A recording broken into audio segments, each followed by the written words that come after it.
Welcome to the Black Gay History Channel. Please share this video and subscribe to this channel for more captivating content. Riverdale is an incredibly popular Netflix teen murder mystery series that I have been looking forward to reviewing for the channel because this series that pulls from 1950s Americana had very prominent gay characters throughout the series, but their final season, season 7, featured prominent black gay characters as well. I wish I had started watching sooner because this series is so good, and admittedly, I got more interested in watching when I realized, unlike the comic books that inspired the series, this show held a little bit darker of an edge because they made this series a murder mystery. Riverdale and this whole universe is near and dear to me because I grew up reading the Archie comics as a kid. I vividly remember going to the local H-E-B grocery store in Texas and my big sister picking up the comics and me reading them after she was done. I learned about teenage life from these comics, and maybe these comics are part of why I loved all things Metro. Now, the original Archie comics were set in the 50s and were very white, but this show does a pretty good job of making certain pivotal characters in the TV series people of color. I was shocked that I didn't know that Josie and the Pussycats in this series was an all-black girl band.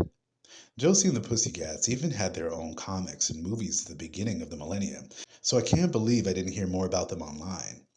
And if you've watched this channel closely, you know I absolutely love the chilling adventures of Sabrina, the Teenage Witch, another character based on the Archie comics, and this show has a very similar vibe. I started watching the first season of Riverdale, and I enjoyed how they were able to modernize the 1950s Americana style and characters and make them more modern. I love that the badass brunette Veronica is a Latina in this series, because of course Veronica is a Latina. Even Jughead, who is the goofy comic relief in the comic books, is now a troubled kid with a tough upbringing who loves conspiracy theories and solving murders. I love that from the start of the series there's gay characters in Betty and Veronica and Archie's new friend group. Kevin, who is besties with Betty, soon gets a boyfriend, Joaquin, who is one of the members of the town's gang, the Serpents. They have a cute little makeout scene at the drive-in movie theater and love story throughout the season.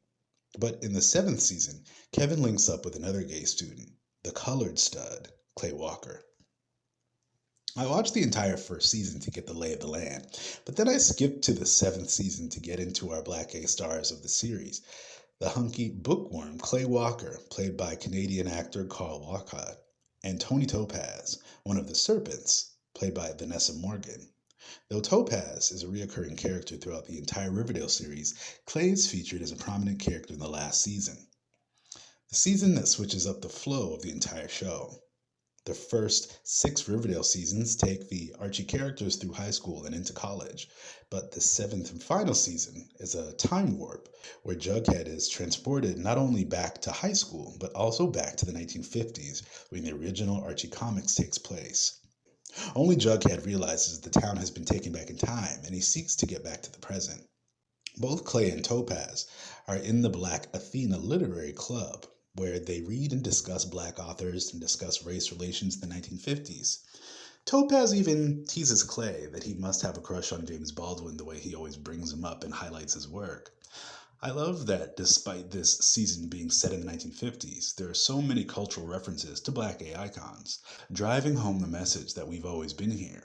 Some of the songs on this soundtrack, or that are directly referenced throughout the show, are songs by queer artists like Strange Fruit by Billie Holiday or Tutti Frutti by Little Richard, or the reference of poems by Langston Hughes entitled Mississippi 1955, which is a poem about the lynching of Emmett Till. The Black Athena Literary Club, including Clay and Topaz, head to Emmett Till's showing on a bus to grieve with the many other African Americans who were shocked by his death. Clay and Kevin awkwardly flirt throughout the first few episodes of season 7, and Clay keeps purposefully running into Kevin, who he catches checking out other black male students. Cheryl, one of the richest and bitchiest characters in the series, has got her eye on Topaz, but her role as the school queen bee makes it difficult for her to come to terms with her attraction to other young women. It was nice to see Cheryl open up to Topaz and actually smile because in the first season, all Cheryl did was plot, scheme, cry, and go off on people as she mourned the death of her brother. It looks like besides the grief of losing her brother, what Cheryl was really dealing with was her gay identity and the frustration of having to pretend to be someone she wasn't. Clay is a beatnik poet, bookworm, and he works at one of the local theaters with his boyfriend Kevin and Veronica, the local LA transplant whose family works in Hollywood. I thought it was a cute touch when Veronica catches Clay and Kevin making out in the back of the theater while it's closed. It makes total sense to me that the gays would work at the theater back then because the gays love the theater now. And it would be one of the few spaces young boys could sneak and kiss in the dark. It was also very expected that Kevin is constantly called out for not being girl crazy enough. And even Archie's uncle and guardian has a moment where he disappointedly says how sad it is that Kevin's father has a son who is bent.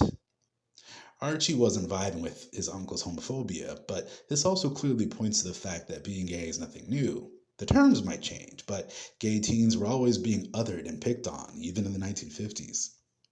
Clay and Kevin have found a safe space in their friend group, but I'm only halfway through season 7, so I'm wondering if an interracial gay couple is really going to go unscathed for this whole season and not endure any blatant discrimination.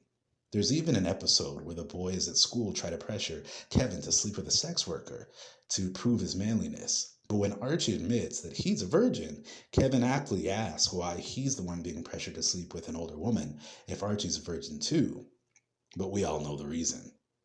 There's a random funny moment in the show where Betty and Veronica are talking about stars they'd want to get with. And when Marlon Brando came up, I chuckled because earlier in the episode, James Baldwin was also mentioned. And how could these young ladies know that he, James Baldwin, and Marlon Brando used to hook up?